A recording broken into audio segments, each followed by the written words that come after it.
Urban legends, urban myth, urban tale, contemporary legend. Ito ay uri ng modernong folkloriko na binubuo ng mga istorya na maaaring pinaniniwalaan o hindi ng mga nagbabahagi nito.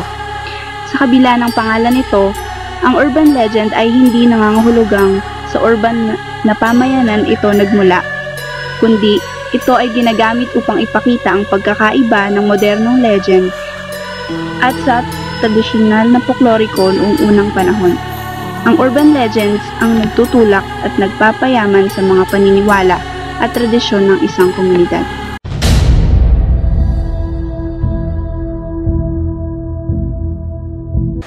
Yung kapitbahay namin, dun sa bahay nila, meron parang nuno sa punso. Tapos lagi kaming naglalaro doon, tapos ginugulo-gulo namin.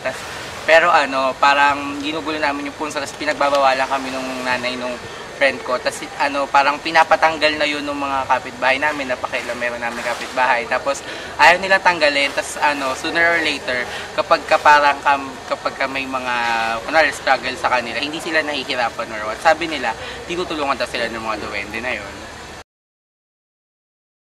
Ang mga duwende ay maliliit na nilalang na nakapagbibigay ng swerte o kamalasan sa mga tao, depende sa pakikitungo ng mga tao sa kanila. Sa Pilipinas, ang mga duwende ay karaniwang matatagpuan sa mga bahay, puno, sa ilalim ng lupa at sa mga punso. Ang mga Pilipino ay karaniwang nagsasabi ng tabi-tabi po upang humingi ng tawad sa kanilang pangangambala sa tirahan ng mga duwende.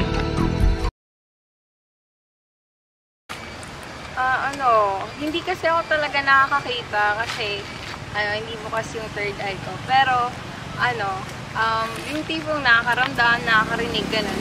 Kunwari, nung naglilinis kami sa room, nililinis ko yung board, parang bigla na lang gumalaw yung upuan dun sa likod. Tapos, hala, sino yun?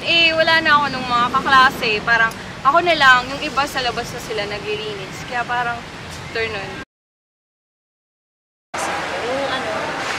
Grade 6 ako, naging delegate ako ng school namin for teachers camp sa Baguio City. So, ayun. And there was time na kailangan ko mag-CR noon.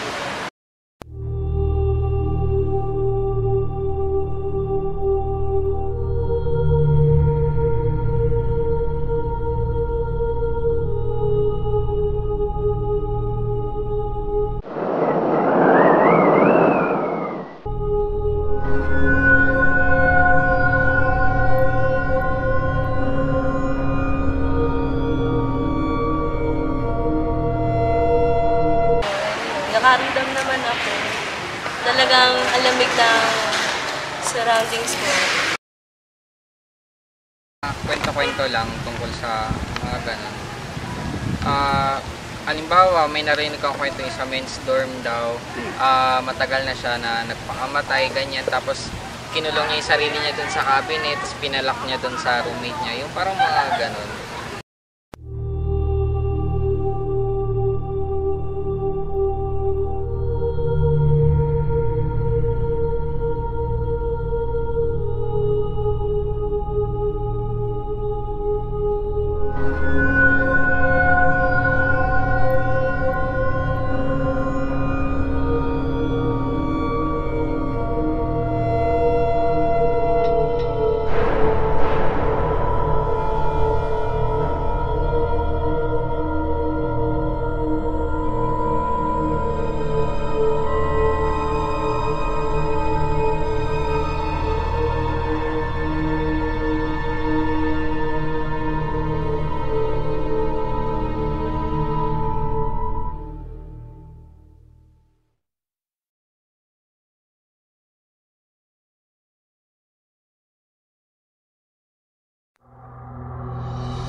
babae, taga doon. Pumasok siya sa room niya. Tapos, pagkabukas niya ng pinto, lahat ng tao doon tulog, lahat ng roommates niya tulog. Tapos, may narinig siya, may nakita siya doon sa loob ng kwarto nila. May bata, tsaka may nanay. Ang sabi ng nanay doon sa anak niya, huwag kang maingay anak, tulog na silang lahat. Kasi sabi naman ng bata, bakit yung isa doon, gising pa, sabi niya.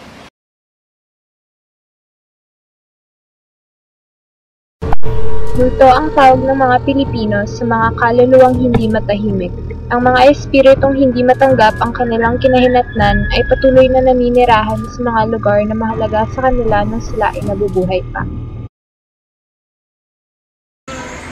Dati, sa dorm. Kasi one time, gumagawa ko ng assignment, tapos nasa may hallway ako. Tapos narinig ko yung mga dormmates ko na nag-uusap, tapos nasa loob sila ng isang kwarto. Ang lakas-lakas kasi, so sure ako na sila talaga yun. And then mga bandang 1 kasi, gising pa ako. Tapos dumating sila, pagagaling lang pala nila sa org. So tinanong ko sila, saan kayo galing? Bakit ngayon lang kayo?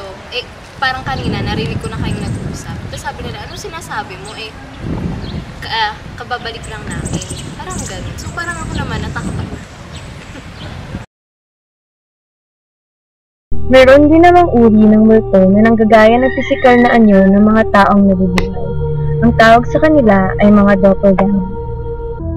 Ang iba pa sa mga urban legends ay ang aswang, diwata, kapre, mangkukulam, tikbalang at tiyanak.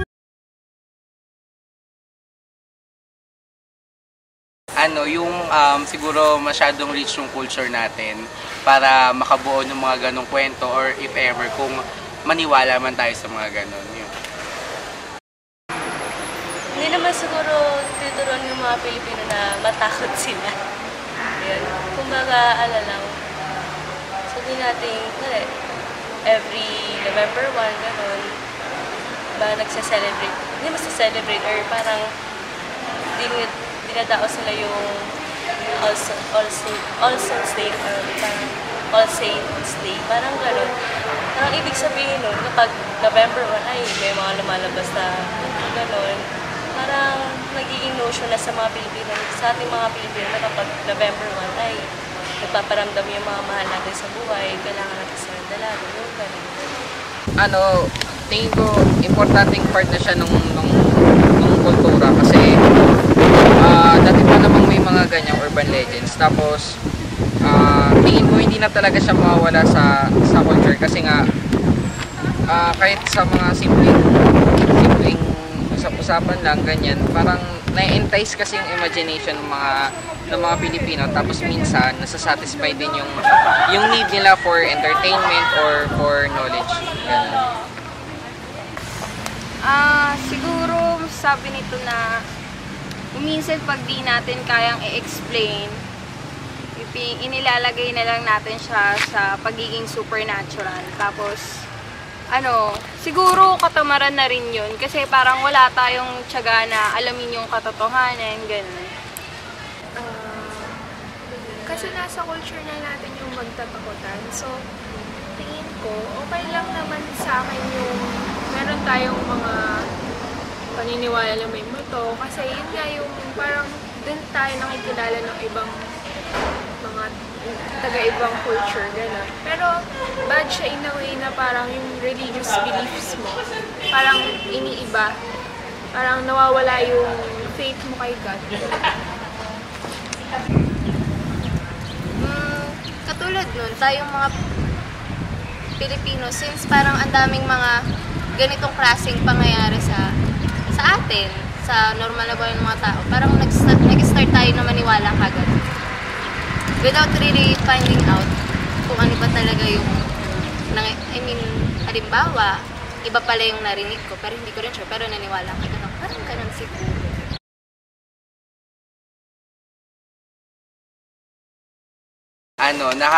Nakakadagdag to dun sa fact na tayo mga Pilipino ay mahilig sa mga hearsay at saka magkalat ng mga kwento-kwentong gano'n nga, yun. Nakakatulong siya kasi Kung minsan yung mga urban legend, siya na yung identifier ng isang lugar. Kunwari, Antique, aswang, ganun.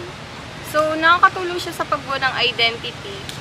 Di lang naman negative, positive din naman. May iba kasi na dahil sa mga supernatural beings na pagkakita naman may nagmulto, may iba na parang tinatakot lang tayo, or may iba rin na parang di mga multo, kaya sila nandyan para may gusto silang sabihin sa atin, parang may gusto silang, sila yung mga spirito na hindi matahimik na, may gusto silang sabihin sa mga buhay, sa mga kamag-anak nila na mabuhay. Well, for example, minsan kasi sila yung nagbibigay ng unique characteristics sa mga Pilipino. Halimbawa, yung sa kaso ng mga tikbalang, ganyan. Di ba, parang sa Pilipinas lang kasi naririnig yung mga ganyan. Yun kasi yung parang quality na nagpapa-Pilipino dun sa mga urban legends. Kasi hindi lang naman sa Pilipinas yan. Yung may mga unique characteristics kasi yung urban legends natin na sa atin lang talaga.